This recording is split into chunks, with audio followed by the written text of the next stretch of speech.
previously during the investigation. These puppies are making me go to another town in the boondocks again. I didn't think you'd keep me waiting in the rain for so long. Welcome to Greenville. I'm the sheriff, George Woodman. Call me George. There's definitely something in this town. Do you feel it, Zach? My coffee warned me about it.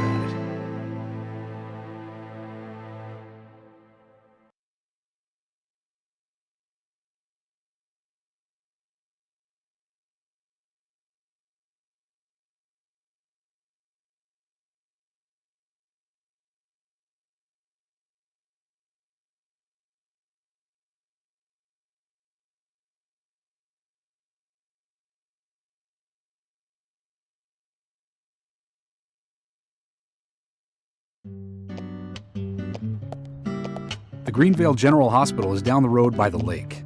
It's too far to walk. Come on, get in the car. If I'm riding in a car, George, I prefer to be the driver. Can you provide a car for me? What are you talking about? You don't even know how to get there. Which is another good reason for me to drive, George. I need to learn my way around town. Oh, man. Very well. Then I'll ride with you. I want to keep an eye on you. Fair enough. Just one thing, Agent Morgan. Your involvement in this case is limited. That means you don't have to learn your way around town.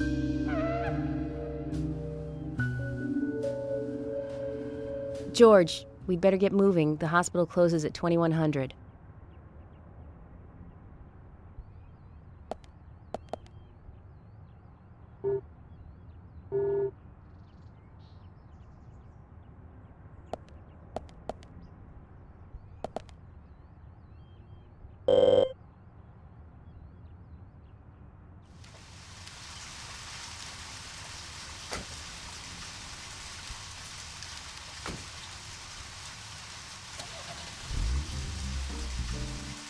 Agent Morgan, get us there quickly, but drive within the speed limit. Just because you have a badge doesn't mean you can drive like a maniac. George, what are you, his mother? We just need to get the autopsy results. Agent York isn't accustomed to the town yet. Give him a little slack.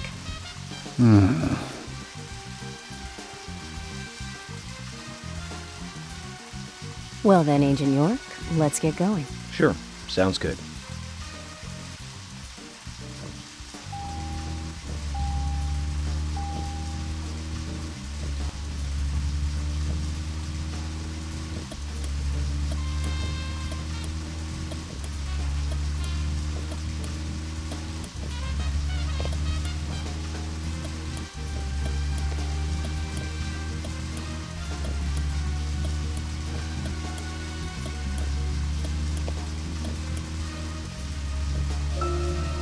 Agent Morgan, I can't help noticing you prefer to work alone. Most of the time, yes. Don't you get lonely, flying all over the country alone? I must say I've never felt lonely. Are you married? Unfortunately, relationships and I are fleeting strangers. I don't get on very well with women, you might be surprised to hear. That's because you're young. You notice things like that at my age. You have to treat women carefully, like a thin crystal wine glass. If you don't, they can cut scars on your face, just like yours, right? George, is this an interrogation? I see you're a seasoned professional. But let's not talk about my scar. It was caused by a problematic woman. Well, she got you good. Terribly good. It'll fade away, and nobody will notice it in a week. A week? It's not that light of a wound. So, Emily, tell me, is there really a need for a full-time sheriff in a small town like this? I'm sure it is small to your city eyes, but any gathering of people leads to all kinds of problems. Fights, runaways, stray pets. You're too fixated on violent crimes. Our job is to guide the people along the correct path, first and foremost. Now, that's what I consider to be my duty as the sheriff of Greenvale. Zach, there he is. The monarch, in all his glory. Kind of makes me glad that I wasn't born here. Did you say something, Agent Morgan? No, nothing, George. I was just reflecting on a little history. Well, we're in the middle of a homicide investigation. Keep your mind on the matter at hand. Okay, which right now is driving.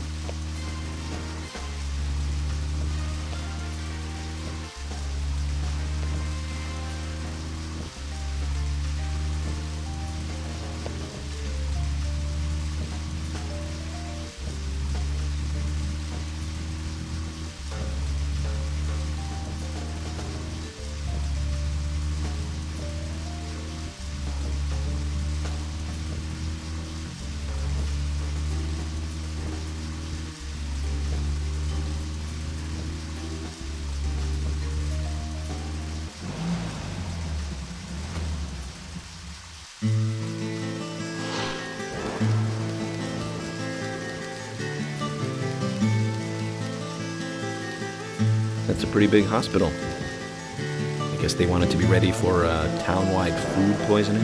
No, it's another leftover from the town's prosperous slumber days. Hard to imagine now, though, isn't it? My mother always talked about how energetic this town used to be. Almost like a gold rush, she used to say. Impressive. But the hotter the fever, the faster it cools. And so now there's hardly anyone left to use this place. It pains me to watch my hometown lose so many citizens. Beyond your understanding, I'm sure. Yes, I'm sorry to say that it is. Indeed. And that's why this case is our problem. There really isn't any need for you to get too involved.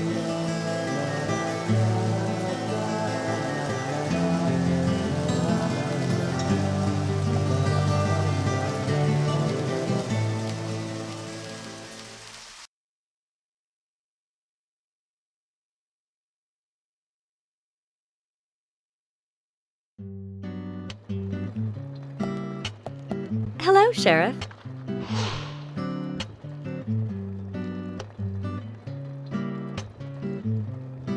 Hi there, Fiona. We're here to see Ushah. Do you know where he is? I think Dr. Johnson is in the computer room. A computer room? In a hospital? Nice to meet you, Mr. FBI agent. The computer room is where our employees share a computer. Very nice to meet you, too. I'm FBI Special Agent Francis York Morgan. But how did you know I was FBI? Easy.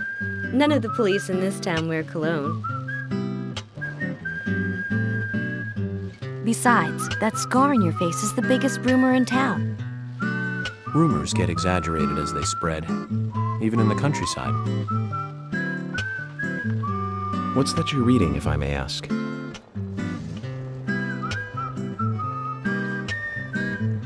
You haven't heard of this yet? It's a recent bestseller mystery. It's set in the U.S., a small traditional North American town close to the Canadian border. A peaceful, traditional place. However, that peaceful town is shattered by a terrible crime, the murder of a local girl. And that incident causes grief and sadness to everyone in town. But everyone feels the seditious, heinous evil still lurking, alive. Yes, much like the situation right now here in Greenvale. Fiona, don't say that. Sorry, I shouldn't have said that. With Anna dead and all. Don't worry. Books are written to entertain, and it's good you're enjoying it. What we're faced with here is a terrible crime committed in a real world. Much different from that of a novel. So there's no need to apologize. Thank you, Agent York.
We couldn't find him. Fiona needs to check her information. No, I don't think so. Does the doctor like playing games by any chance? What do you mean? There's a message on the computer, and a card key already set in place. The king passes the rook and meets the bishop. The knight takes a pawn along for the queen. What does that all mean? It's a simple puzzle. Zach, let's take him up on his challenge. You can do this, right?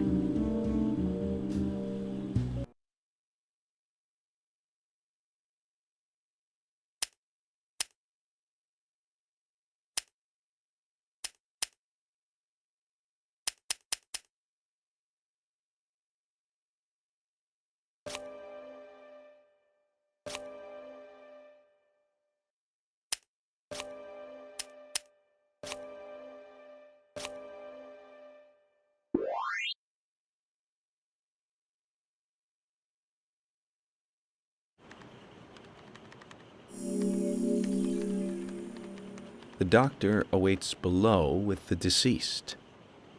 Another code? But there's nowhere to insert a password. More games. I'm going to get Fiona to call Ushah up here right now. No need, George. The message appeared with the card key. It's telling us where to use it. This is not the time to be joking around, Agent Morgan. Dr. Ushah is below with the deceased. With Anna. Below being underground, I take it. Simple. Simple. Then it's time to meet the mischievous architect of this little game. Nah.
Ushah, sorry to keep you waiting.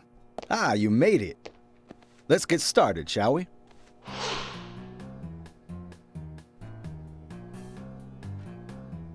This is Agent Morgan from the FBI. Nice to meet you. I'm Ushah Johnson, the doctor in this hospital. FBI Special Agent Francis York Morgan. Please call me York. Everyone calls me that. Very well, Agent York. Are you a forensic practitioner? Let's just say I've dealt with corpses before. That battle of wits, by the way. Did you create that yourself? Mm-hmm. I just wanted to see if our FBI agent could handle the task. I see. Well, it was pretty fun. Oh, I'm glad you liked it. We don't have much time. We need those autopsy results.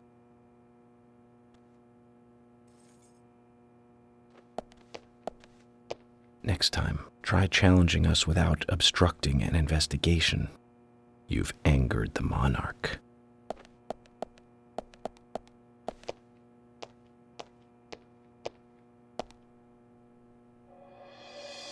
From the onset of rigor mortis, the stiffening of the muscles, the time of death is estimated to be between 20 and 2200 hours. That's still quite early for such a crime to take place. Note that there are 2 exterior wounds, pressure marks around the neck, and a long cut running from chest to abdomen. Blood marks on her right hand tell us she was gripping something round in her right hand.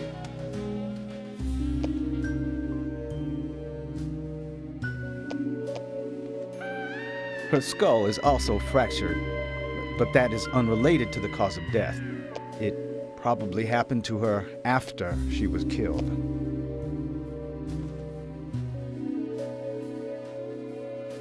Now, I first thought death by suffocation, due to the marks on her neck. But after further investigation, I now have a different conclusion. The direct cause of death was loss of blood from the wound.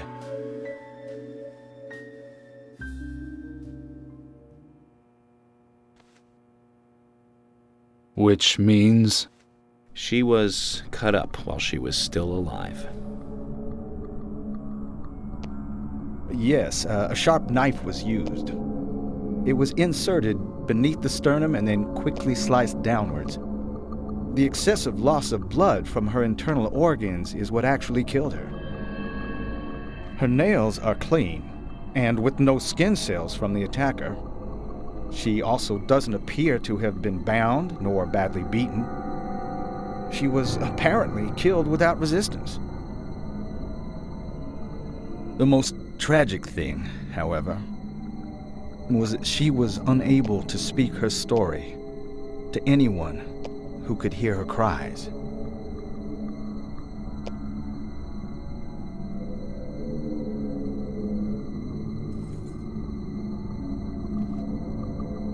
The perpetrator cut out Anna's tongue. Well, I believe she was drugged first to phase her consciousness, and then the killer killed her. Now, the killer most likely has a deep, traumatized past concerning women. He probably cannot converse with them normally. Cutting out the tongue suggests a very lonely individual. Either that or a truly hardcore sadist. He must get off on watching women suffer, especially when they can't answer back. He watched as the blood pumped from her body, as she gradually grew cold. A case in Seattle in 1985 was much like... Ushah, please, limit your report to your findings as a doctor. Criminal profiling is my job.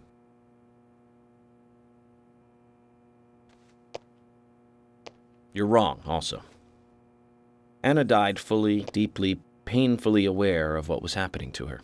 But, Tell me, what time did it stop raining on the night Anna was killed?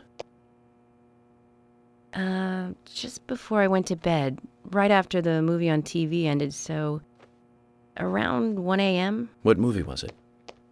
An American Werewolf in London. Directed by John Landis, 1981. So the rain stopped, accompanied by the ending song, Blue Moon. George, would you mind if I examined Anna myself? What more do you hope to find? I'm sure I mentioned that I have a personal interest in cases like these.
From her lack of resistance, I'd say that Anna's injuries happened very quickly.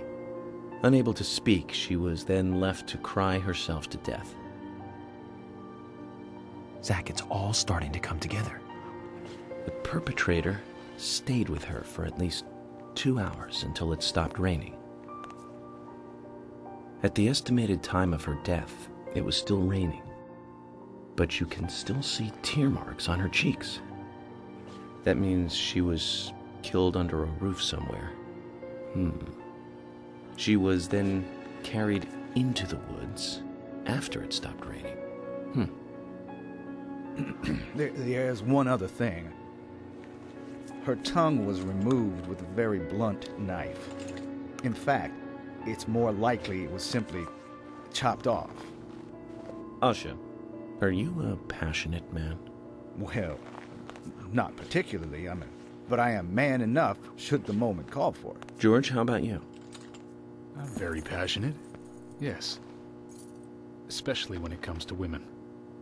But I don't see what that has to do with anything. George, the perpetrator is just like you. He's passionate about women. He's a passionate kisser. This was a kiss of death. The perpetrator bit off Anna's tongue. We'll never get a dental print from a wound like this. But this is still a big lead.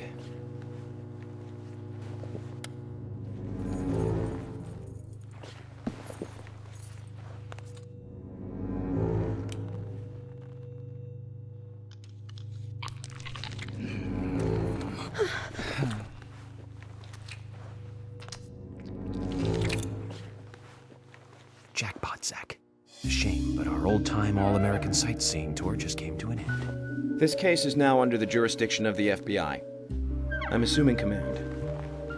I'll need you to assist me in the investigation.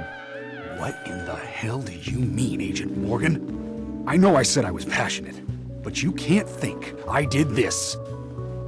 That's not why I'm assuming command, George. You're a suspect just as much as every other passionate man on Earth. Let me show you something.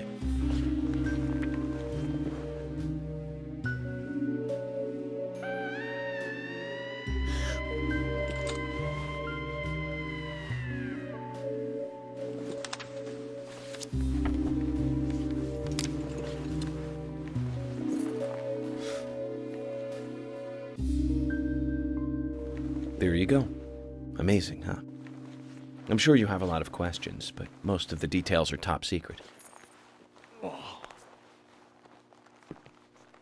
George, Emily, we should be going. No need to stay here any longer. Okay. I have to sign the release. Just give me a moment. Very well. I'll go on ahead. I can't take it any longer down here.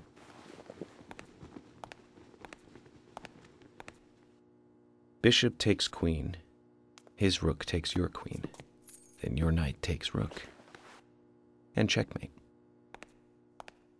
Huh?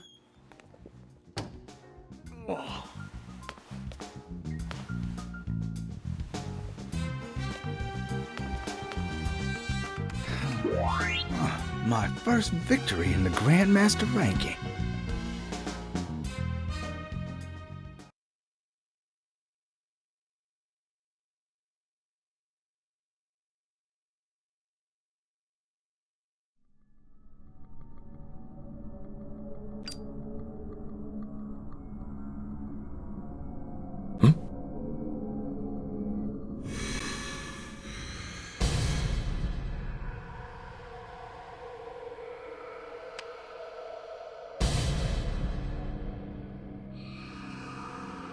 Zach, they're here.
Bullseye. Amazing.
Bullseye.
Amazing.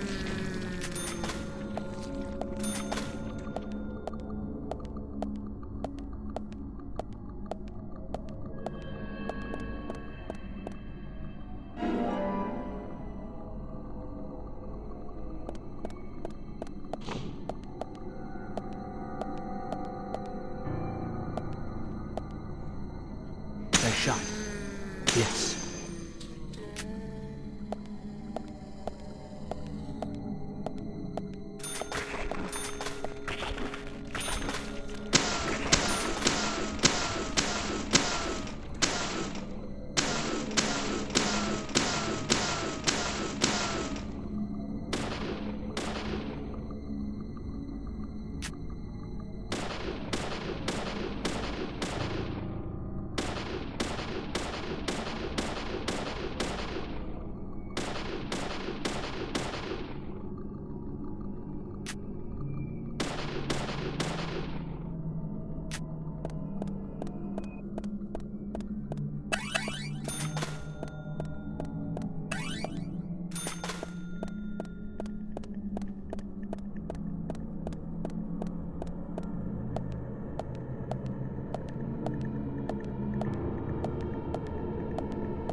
side.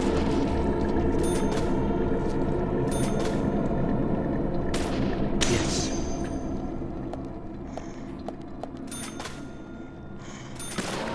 Great.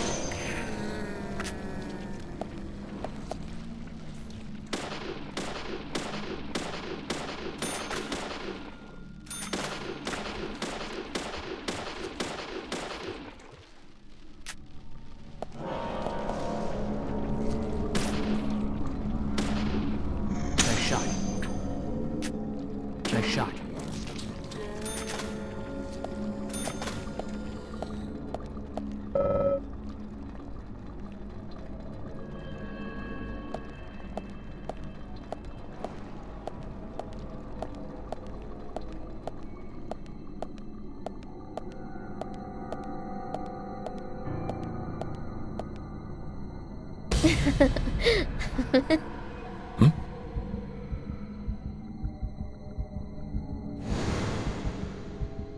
Here! Over here!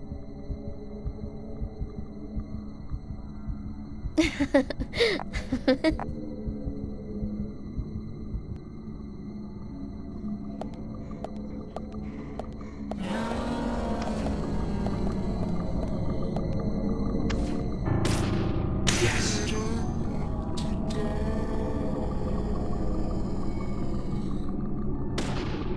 Amazing.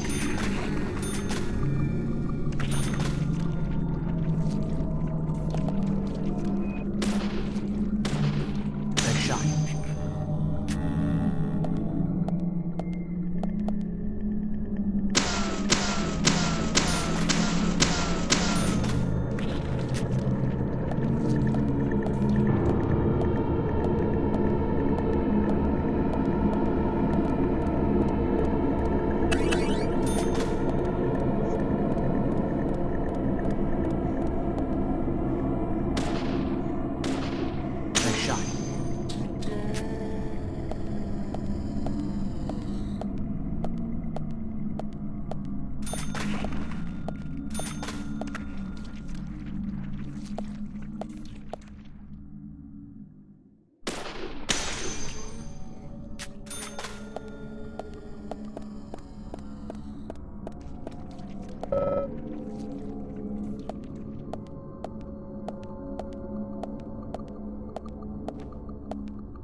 Huh?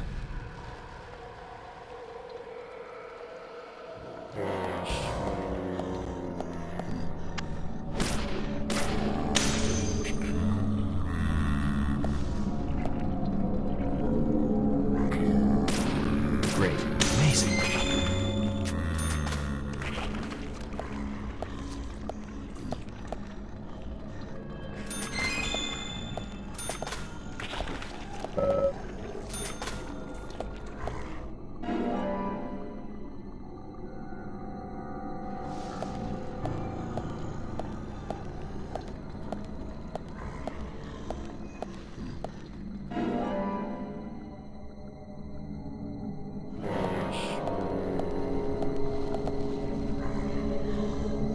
Yes, yes, yes.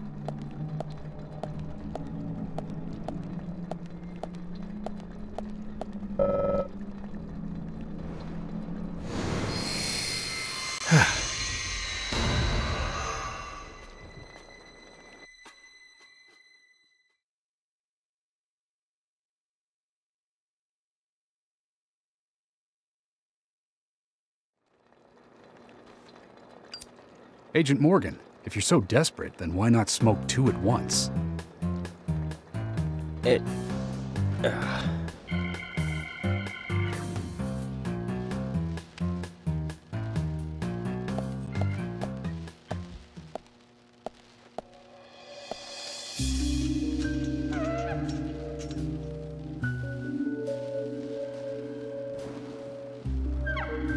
Who's that old man? That's Harry. Harry Stewart. One of the bigger problems around here. His father started up the lumber trade and founded this town. But he's a weird one, as I'm sure you can see. Always dressed like that, never speaking to the townsfolk. And just FYI, he owns almost the entire town. Not that that makes any difference. So long as I'm around, he won't be getting away with any funny business.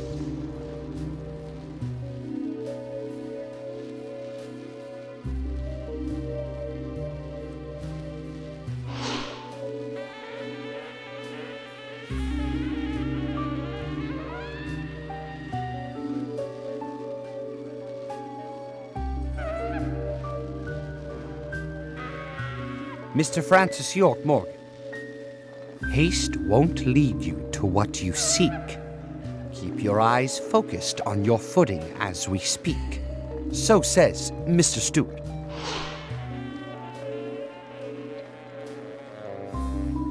Nice to meet you, too. How did you know my name?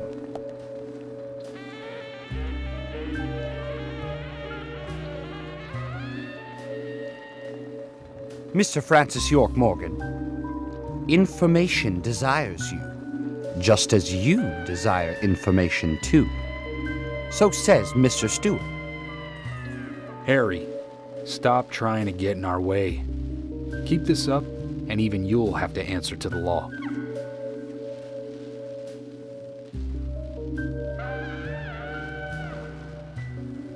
Mr. Francis York Morgan, with each reign our town goes mad. To our disdain, unpreventable. So sad. So says Mr. Stewart. Thanks for the warning. Then we shall depart, Mr. Francis York Morgan.